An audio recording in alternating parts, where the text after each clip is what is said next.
Pernah dengar Mensa? Ya, Mensa adalah organisasi untuk orang-orang yang memiliki IQ tinggi di dunia.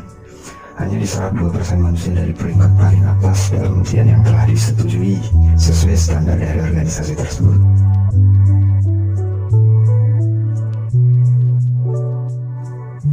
Didirikan oleh Roland Beril dan Lance Latour di tahun 1946 di Inggris ya.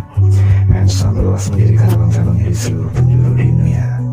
Ya, di Indonesia sendiri ada Peter Santo, bocah usia 12 tahun dari Jawa Timur, beserta sang adik Eva 9 tahun, masuk dalam keanggotaan Mensa tercatat di 2018 lalu.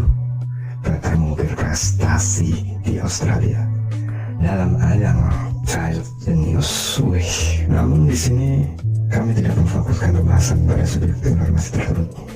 Yang menjadi pertanyaan menggelitik justru terdapat pada poin informasi kakak beradik ya, yang memiliki IQ di atas rata-rata. Jadi itu pertanyaannya kan, apakah faktor genetik yang menjadi penentu seseorang memiliki tingkat kecerdasan di atas rata-rata? Atau adakah pola asuh, bimbingan, dan pembelajaran spesial yang menjadikan si anak jenius? Lalu apa yang menyebabkan perbedaan tingkat kecerdasan otak manusia? Mari kita coba bahas di sini.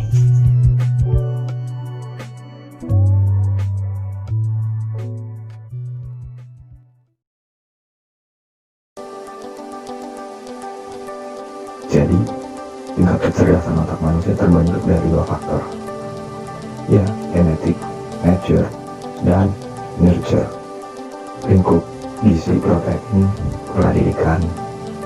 Faktor nurture lebih jauh mempengaruhi tingkat kecerdasan otak.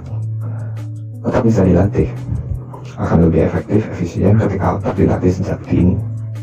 Secara empirik, orang-orang cerdas punya konektivitas antar neuron dan sel otak yang lebih tinggi, lebih responsif, lebih cepat dibanding orang-orang biasa. Tentu hal ini dalam konteks kecerdasan IQ. Pelatihan otak termasuk dalam faktor nurture tentunya ya. Dan ternyata kemampuan otak menyesuaikan pada tiap tahap manusia loh.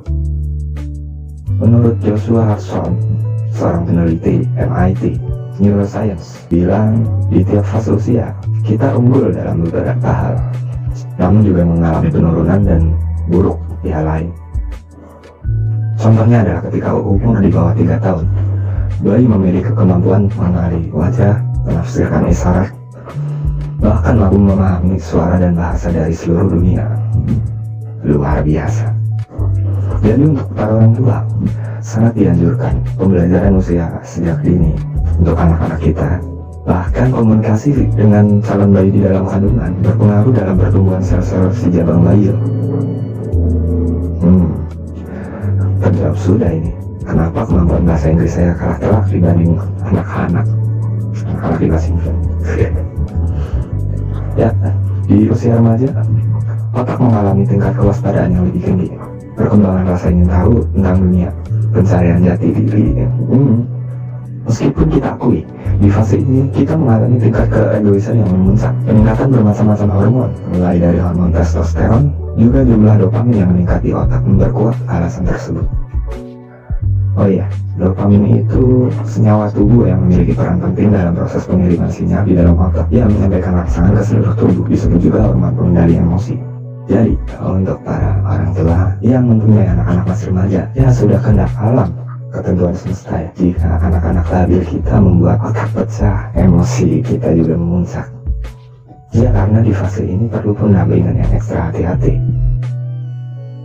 Ya, kecerdasan bukan semata tentang IQ. Bagian-bagian lain terdapat penyeimbang yang kita mengerti disebut juga dengan emosional dan spiritual quality. Namun seiring perkembangan zaman, teknologi dan modernisasi, banyak pemahaman-pemahaman keliru dalam proses tumbuh kembang anak menuju pendewasaan.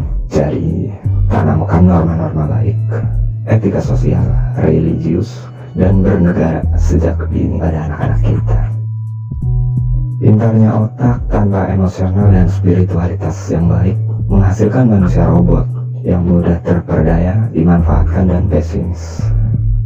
Otak yang pintar diimbangi emosional yang cerdas tanpa spiritualitas mencetak manusia picik di luar batas, koruptor, anggota daerah.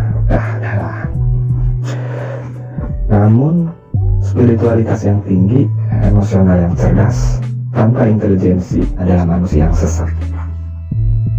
Semua hal itu tentang keseimbangan.